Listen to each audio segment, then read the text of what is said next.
Bismillahirrahmanirrahim. Assalamualaikum warahmatullahi wabarakatuh. Shalom, Om Swastiastu, Namo Buddhaya, salam kebajikan dan salam sejahtera untuk kita semua. Selamat pagi, siang, sore, atau malam, tergantung rekan-rekan menonton video ini di jam berapa. Perkenalkan kembali, saya Mezara Filata dari Program Studi Pendidikan Sosiologi Fakultas Ilmu Sosial dan Hukum Universitas Negeri Jakarta.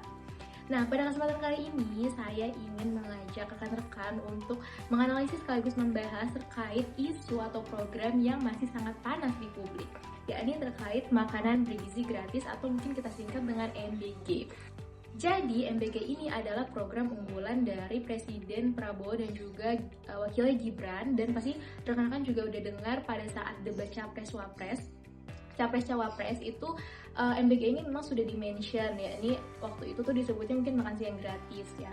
Dan MBG ini secara masif sudah diterapkan sejak Januari 2025 dengan penerima manfaat itu per 2025 sebanyak 82,9 juta dari jenjang PAUD, SD, SMP, SMA, balita hingga ibu hamil dan juga menyusui. Dan untuk anggarannya sendiri per 2025 itu sudah mencapai 71 triliun. Nah, itu untuk gambaran singkatnya aja, makanya di video ini saya ingin mengajak rekan-rekan untuk membahas secara detail kira-kira masalah apa sih di balik MBG ini, serta MBG itu sebenarnya seperti apa, dan bagaimana kacamata sosiologi melihat bagaimana MBG berjalan. Sebelum kita menganalisis dari program MBG, maka saya ingin menceritakan dulu gambaran dari program makan bergizi gratis. Jadi, program MBG itu dijalankan oleh Badan Gizi Nasional melalui dapur-dapur yang dikenal dengan Satuan Pelayanan Pemenuhan Gizi atau disingkat dengan SPPG. Dan per bulan Mei 2026, total dapur-dapur SPPG ini itu mencapai 27.000. Nah, menurut Menteri Koordinator Badan Pangan Pak Zulkifli, bahwa dapur SPPG ini sebenarnya mengalami pembengkakan, di mana untuk plan awalnya itu total dapurnya itu ingin dibangun sebanyak 21.000, tapi justru malah membengkak hingga 27.000. Dan selain dapur ini yang membengkak, otomatis anggarannya pun membengkak dong. Perharinya itu anggaran MBG per dapur SPPG-nya itu sebanyak 6 juta. Nah, apabila mencapai 27.000, maka per bulannya itu bisa mencapai 1 triliun itu. Nah, itu dari situ aja udah kelihatan ada yang gak beres. Nah, selain itu untuk jam-jam penyajian MBG itu dibagi. Jadi untuk tingkat PAUD hingga kelas 2 SD itu jam 8.30. Lalu tingkat kelas 3 SD hingga 6 SD itu jam 10.30. Lalu SMP dan SMA itu jam 12.30. Nah, sebenarnya ini tuh memang disajikan di jam-jam istirahat sekolah kan. Dari sini tuh sebenarnya teman-teman harusnya sadar bahwa di balik penyajian MBG ini pasti ada yang dirugikan, yaitu pihak kantin. Nah, itu bakal kita bahas di selanjutnya. Nah, selain itu fungsi dari MBG ini memang untuk pemenuhan gizi, mengatasi stunting gitu. Namun seringkali implementasi di lapangannya itu ada yang mengalami masalah. Nah, masalah-masalah apa yang dialami dari program MBG ini, maka akan kita bahas di berikutnya atau di bagian berikutnya, yaitu terkait kita bedah isu apa sih di balik program MBG ini. Oke, rekan-rekan udah tahu nih terkait gambaran umum program MBG. Sekarang kita bahas terkait masalah sosial apa sih di balik implementasi dari program MBG itu. Nah, yang pertama yaitu keracunan massal. Jadi memang masalah pertama yang paling banyak disorot dan sempat ramai banget, bahkan mungkin sampai sekarang tuh nggak redup gitu beritanya, itu terkait keracunan massal. Nah, berdasarkan data Kementerian Kesehatan yang sudah saya lansir melalui websitenya dan juga berita-berita, hingga 10 Mei 2026 itu tercatat ada 445 kejadian dugaan keracunan dengan total 37.673 korban. Ini tuh tersebar di 210 kabupaten dan kota di 36 provinsi. Nah, dari jumlah itu 2.348 korban itu tuh harus dirawat inap.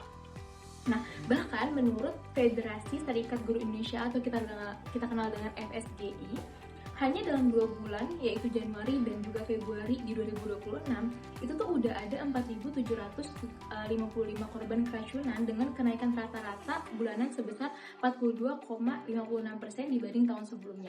Apa ya, kayak di tahun 2025 aja udah banyak keracunan, tapi tuh tidak ada evaluasi lebih lanjut di tahun itu gitu, sehingga di 2026 bahkan di awal 2026 itu masih aja terjadi keracunan gitu.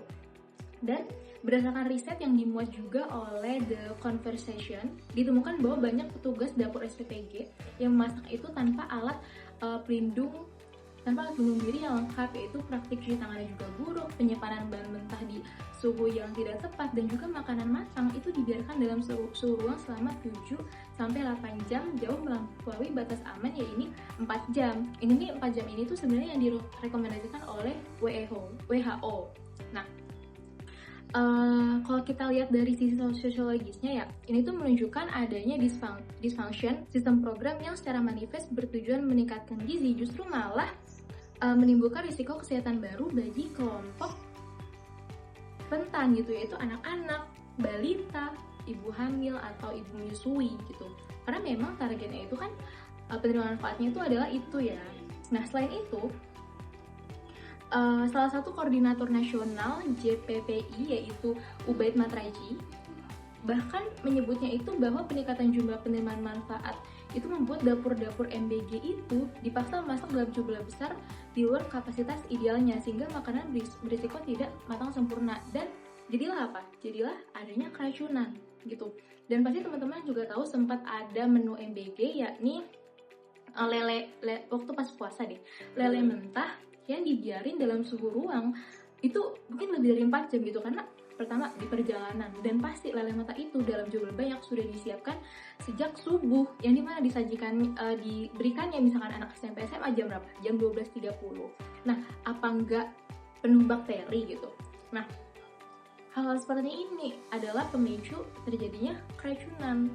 Nah, permasalahan yang ketiga yaitu udah aku mention juga tadi di gambaran umum, yakni mengenai dampak bagi pihak pedagang kantin dan juga UMKM sekolah. Aku udah baca ada yang pernah meneliti, yaitu dari mahasiswa Universitas Sumatera Utara atau USU itu menyatakan bahwa ditemukan pedagang kantin yang mengalami penurunan penjualan antara 30-50% sejak MBG itu diterapkan. Apalagi MBG itu disajikan di jam-jam istirahat kan. Nah, salah satu pedagang bahkan mengalami penurunan pendapatan dari 200-300 ribu menjadi hanya sekitar 100 ribu aja per harinya. Nah, hal ini tuh juga serupa terjadi di berbagai daerah kayak Tangerang Selatan. Mungkin salah satunya ada di pedagang SDN Lengkong Gudang, itu mengalami penurunan omset hingga 50%, serta di Kota Banjar, Jawa Barat, itu juga mengalami hal yang sama, di mana siswa itu kini makan MBG di dalam kelas pada pukul 10.30 atau 9.30 kan tadi, sehingga kantin itu menjadi sepi, hanya pedagang es aja yang masih bertahan karena MBG itu makanan aja kan, minumannya belum ada, makanya yang masih laku itu adalah pedagang es.